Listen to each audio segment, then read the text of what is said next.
तो सभी मित्रों को जय श्री राम, राधे राधे। तो आइए, फिर से स्वागत है मेरे वसुधैव कुटुंबकम में। श्री शिव महापुराण की अगला अध्याय आप लोगों को सुनाने जा रहे हैं। तो ध्यान से दोस्तों सुनिए। शुरू करते हैं अगला अध्याय।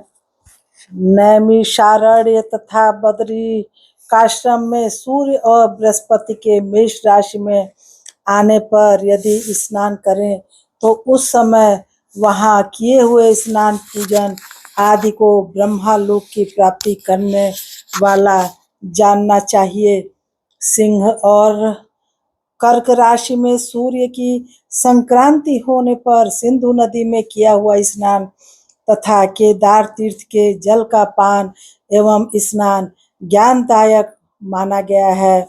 जब बृहस्पति सिंह राशि में स्थित हो उस समय सिंह की संक्रांति से युक्त भाद्रपद मास में यदि गोदावरी के जल में स्नान किया जाए तो वह शिवलोक की प्राप्ति कराने वाला होता है। ऐसा पूर्व काल में स्वयं भगवान शिव ने कहा था। जब सूर्य और बृहस्पति कन्या राशि में स्थित हो तब यमुना और शोणभद्र में स्नान करें। वह स्नान धर्मराज तथा गणेश जी की लोक में महान भोग प्रदान करने वाला होता है। यह महर्षियों की मान्यता है। जब सूर्य और बृहस्पति तुला राशि में स्थित हो उस समय कावेरी नदी में स्नान करें। वह स्नान भगवान विष्णु के वचन की महिमा से संपूर्ण अभिष्ट वस्तुओं को देने वाला माना गया है।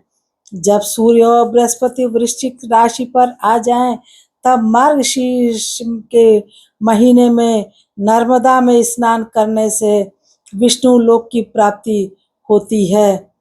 सूर्य और बृहस्पति के धनु राशि में स्थित होने पर सुवर्ण मुखरी नदी में किया हुआ स्नान शिवलोक प्रदान करने वाला होता है। यह ब्रह्मा जी का वचन है। जब सूर्य और बृहस्पति मकर राशि में स्थित हो उस समय माघ मास में गंगा जी के जल में स्नान करना चाहिए। ब्रह्मा जी का कथन है कि वह स्नान शिवलोक की प्राप्ति कराने वाला होता है।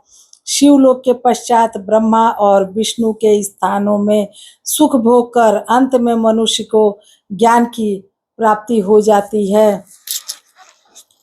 माघ मास में तथा सूर्य के कुंभ राशि में स्थित होने पर फाल्गुन मास में गंगा जी के तट पर किया हुआ श्राद्ध, पिंडदान अथवा तिलोदक दान पिता और नाना दोनों कुलों के पितरों की अनेकों पीढ़ियों का उद्धार करने वाला माना गया है। सूर्य और बृहस्पति जब मीन राशि में स्थित हो तब कृष्णवेणी नदी में किए गए स्नान की ऋषियों ने प्रशंसा की है। उन महीनों में पूर्वोक्त तीर्थों में किया हुआ स्नान इंद्र पद की प्राप्ति कराने वाला होता है। विद्वान पुरुष गंगा अथवा कावेरी नदी का आश्रय लेकर तीर्थवास करें। ऐसा करने से उस समय में किए हुए पाप का निश्चय ही नाश हो जाता है। रुद्रलोक प्रदान करने वाले बहुत से क्षेत्र हैं। ताम्रपर्णी और वेगवती ये दोनों नदियां ब्रह्मलोक की प्राप्ति रूप फल देने वाली हैं। उन दोनों के तट पर अनेक स्वर्गदायक क्षेत्र हैं। उन दोनों के मध्य में बहुत से पुण्यप्रद क्षेत्र हैं। वहां निवास करने वाला विद्वान पुरुष वैसे फल का भागी होता है। सदाचार, उत्तम वृत्ति तथा सद्भावना के साथ मन में दया भाव रखते हुए विद्वान पुरुषों को तीर्थ में निवास करना चाहिए, अन्यथा उसका फल नहीं मिलता। पुण्य क्षेत्र में किया हुआ थोड़ा सा पुण्य भी अनेक प्रकार से वृद्धि को प्राप्त होता है तथा वहां किया हुआ छोटा सा पाप भी महान हो जाता है। यदि पुण्य क्षेत्र में रहकर ही जीवन बिताने का निश्चय हो तो उस पूर्ण संकल्प से उसका पहले का सारा पाप तत्काल नष्ट हो जाएगा, क्योंकि पुण्य को ऐश्वर्यदायक कहा गया है। हे ब्राह्मणों, तीर्थवास जनित पुण्य कायिका वाचिका और मानसिक सारे पापों का नाश कर देता है। तीर्थ में किया हुआ मानसिक पाप ब्रजलेप हो जाता है, वह कई कल्पों तक पीछा नहीं छोड़ता। वैसा पाप केवल ध्यान से ही नष्ट होता है, अन्यथा नष्ट नहीं होता। वाचिक पाप जब से तथा कायिक पाप शरीर को सुखाने जैसे कठोर तप से नष्ट होता है। धनोपार्जन में हुए पाप दान से नष्ट होते हैं, अन्यथा करोड़ों कल्पों में भी उनका नाश नहीं होता। कभी कभी अतिशय मात्रा में बढ़े पापों से पुण्य भी नष्ट हो जाते हैं। पुण्य और पाप दोनों का बीजांश वृद्धयंश और भोगांश होता है। बीजांश का नाश ज्ञान से, वृद्धयंश का ऊपर लिखे प्रकार से तथा भोगांश का नाश भोगने से होता है। अन्य किसी प्रकार से करोड़ों पूर्ण करके भी पाप के भोगांश नहीं मिट सकते। पाप बीज के अंकुरित हो जाने पर, उसका अंश नष्ट होने पर भी शेष पाप भोगना ही पड़ता है। देवताओं की पूजा, ब्राह्मणों को दान तथा अधिक तप करने से समय पाकर पाप भोग मनुष्यों के सहने योग्य हो जाते हैं। इसलिए सुख चाहने वाले व्यक्तियों को पापों से बचकर ही तीर्थवास करना चाहिए।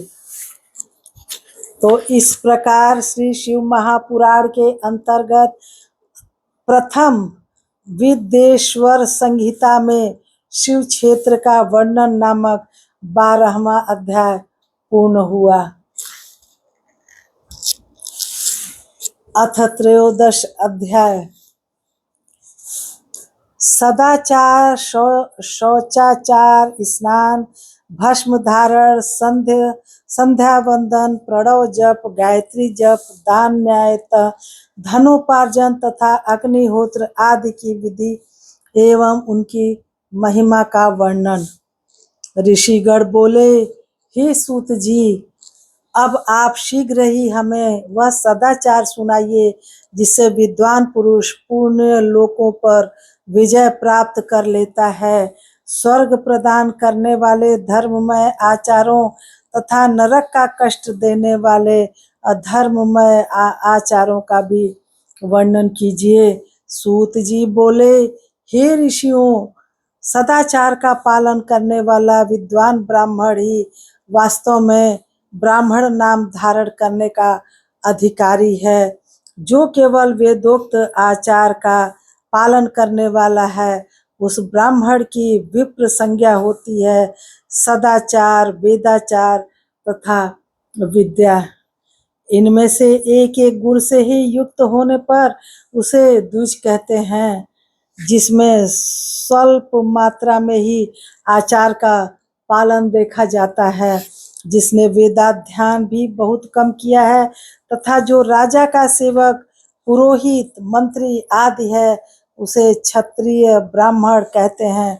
जो ब्राह्मण कृषि तथा वाणिज्य कर्म करने वाला है और कुछ कुछ ब्राह्मणोचित आचार का भी पालन करता है, वह वैश्य ब्राह्मण है। तथा जो स्वयं ही खेत जोतता, हल चलाता है, उसे शूद्र ब्राह्मण कहा गया है। जो दूसरों के दोष देखने वाला और परद्रोही है, उसे चांडाल द्विज कहते हैं। इसी तरह क्षत्रियों में भी जो पृथ्वी का पालन करता है, वह राजा है। दूसरे लोग राजत्वहीन क्षत्रिय माने गए हैं।